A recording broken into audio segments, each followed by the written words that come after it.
Olá, alunos! Eu sou a professora Kétila. Sejam bem-vindos a mais uma videoaula, nossa videoaula de número 4, sobre a hidrosfera e a atmosfera. Vamos lá? Bom, até o presente momento, nós estudamos que o nosso planeta, o planeta Terra, ele é constituído de diversos tipos de rocha, de diversos tipos de solos diferentes, mas nós sabemos que ele não é constituído somente disso, não é verdade? Essa parte enorme azul que a gente identifica aqui, ó, no globo terrestre, corresponde aos oceanos. E é justamente sobre essa parte que eu vou falar com vocês a seguir. Bom, essa região em azul, como eu havia falado aqui para vocês, que é formada por água, né? Na verdade, todas as regiões do nosso planeta, que correspondem aos rios, oceanos, os mares, e em outros locais com água, a gente chama esse conjunto todo de hidrosfera. Então, toda essa parte do nosso planeta que é constituído de água, nós chamamos de hidrosfera, ok, pessoal? Bom, a maior parte da superfície terrestre, como a gente pode ver, é coberta por água. Então, isso aí dá em torno de 70% do nosso planeta. E desses 70% de água, dessa composição aí, apenas 2,5% é de água doce. Ué, professora, água doce? Como assim? Não se deixem levar pelo nome, tá? A água doce, deixar bem claro para vocês que ela não possui açúcar, tá? E nós vamos ver que, na verdade, ela é chamada de água doce porque ela tem pouquíssima quantidade de cloreto de sódio, que é pouquíssima quantidade de sal, tá? Então, por isso que ela recebe esse nome. A água doce, ela é encontrada em rios, lagos, lagoas e também em águas subterrâneas, que a gente chama de lençóis freáticos. Nas geleiras a gente também encontra água doce. Então, olhem aqui, ó. Como eu havia falado antes, né? Temos a água doce e nós temos também a água salgada. A água salgada, ela vai ter uma grande quantidade, então, de sais, tá?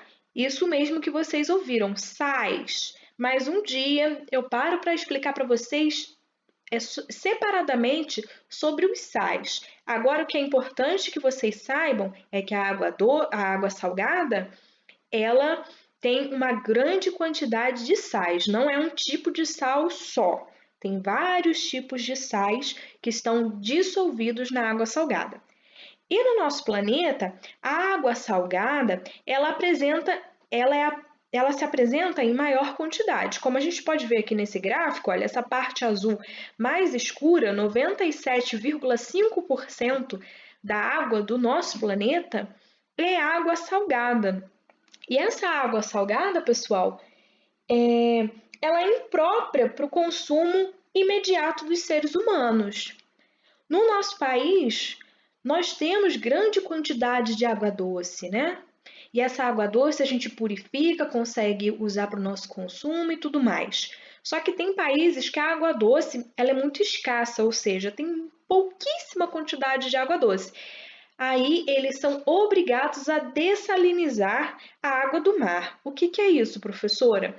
Dessalinizar é retirar o sal da água salgada, tá? Então eles retiram uma porcentagem muito alta desses sais da água e conseguem utilizá-la, porque lá tem pouquíssima quantidade de água doce.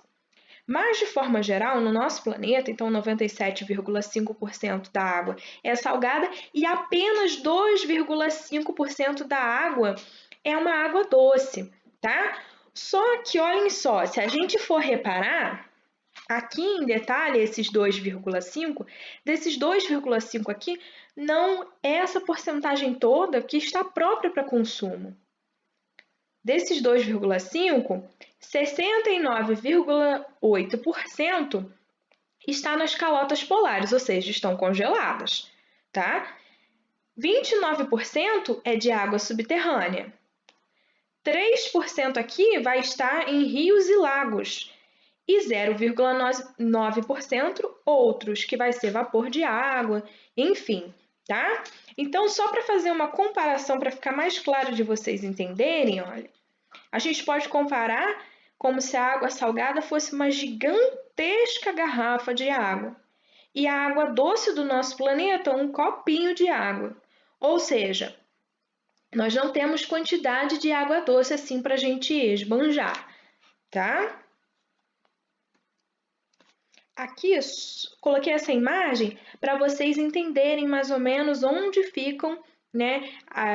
Na verdade, como é a distribuição da água doce, né, no nosso planeta. Então, aqui, né, representando rios, lagos, né, aqui os rios, aqui já um lago, as águas subterrâneas, aqui nas geleiras, tá? Então, o que que acontece? A água do mar, vamos supor que aqui tivesse um mar, né? A água do mar, quando a temperatura ela aumenta, né? Ela evapora. E quando ela evapora, ela deixa para trás o sal, né? Então, essa água, ela vai se condensar, ou seja, vai formar aqui as nuvens e vai se precipitar, ou seja, vai chover. E essa água, ela vai se infiltrar no solo, e aí isso aqui a gente até chama de ciclo da água, mas eu não vou entrar em detalhes agora no ciclo da água. É mais para que vocês possam entender, né, de onde vem a água doce, né? A água salgada vem de onde, tá? Então a água doce vem desse processo aqui. A partir do momento em que começa a chover, a água se infiltra no solo, vai formando os rios, né? Vai formando aqui os reservatórios de água subterrânea, os lençóis freáticos, tá? Então é daí que vem essa água doce. Agora, água potável, né? Porque não basta apenas ser água doce, né? Porque nem toda água doce ela está própria para consumo. Então, desses 2,5% de água doce que eu falei para vocês que tem no nosso planeta, menos de 1% que se encontra em condições próprias para o consumo humano. Então vejam, é muito pouquinho. Por isso que a gente vive batendo na tecla de que a água do planeta vai acabar. Aí vocês vão me falar: "Ah, professor, impossível acabar a água". De certa forma, impossível, né? Porque ela fica fazendo um ciclo na natureza. Então ela evapora, aí ela condensa, né? Formando as nuvens, depois ela vai se precipitar em forma de chuva e assim vai fazendo um ciclo. Então ela nunca vai ter fim. Esse ciclo nunca vai ter fim, então a gente sempre vai ter água. Mas a questão não é só ter água, mas sim água potável, porque a gente não vai beber, não vai consumir uma água suja, né?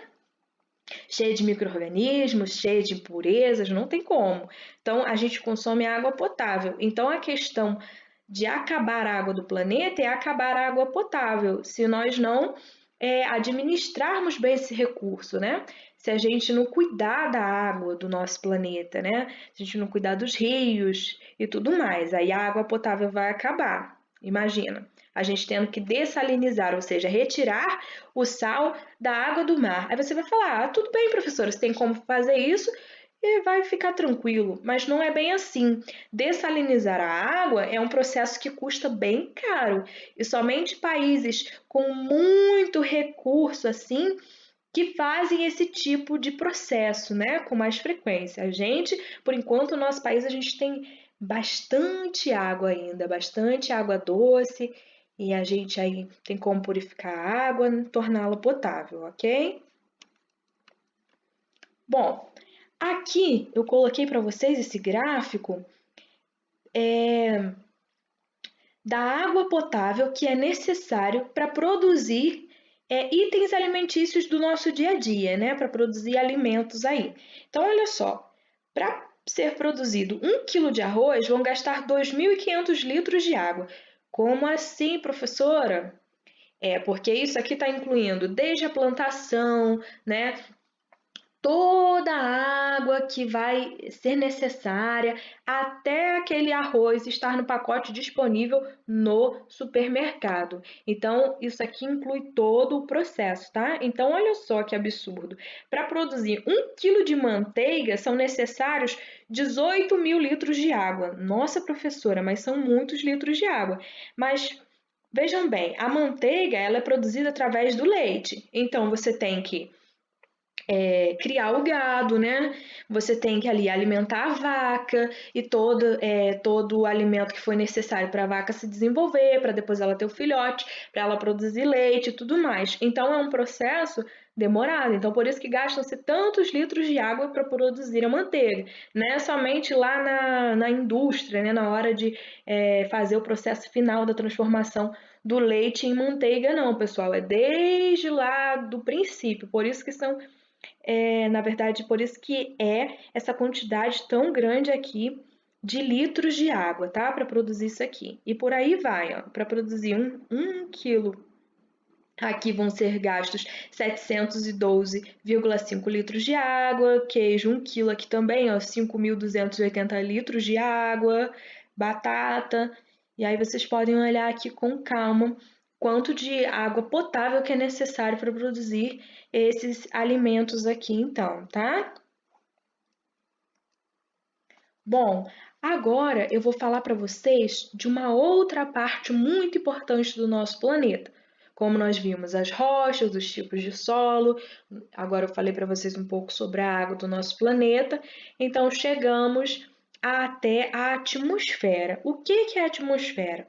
A atmosfera, olha, é como se fosse um manto que envolve todo o nosso planeta. Essa parte aqui, ó, é uma camada de ar bem grande, tá, pessoal? E envolve todo o nosso planeta.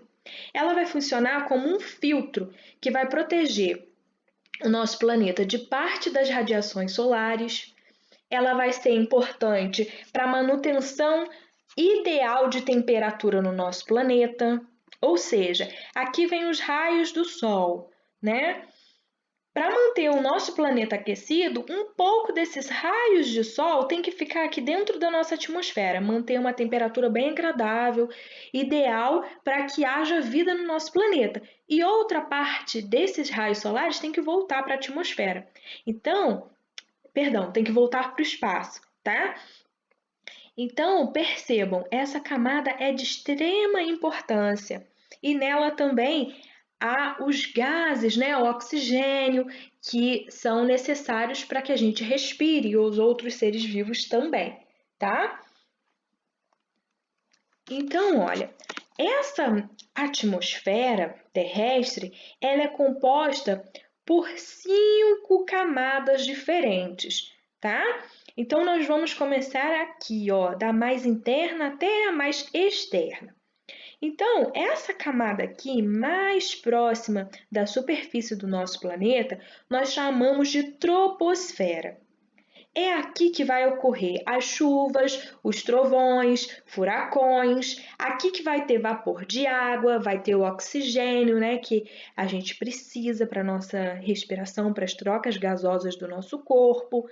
Aqui que vai ter o gás carbônico também.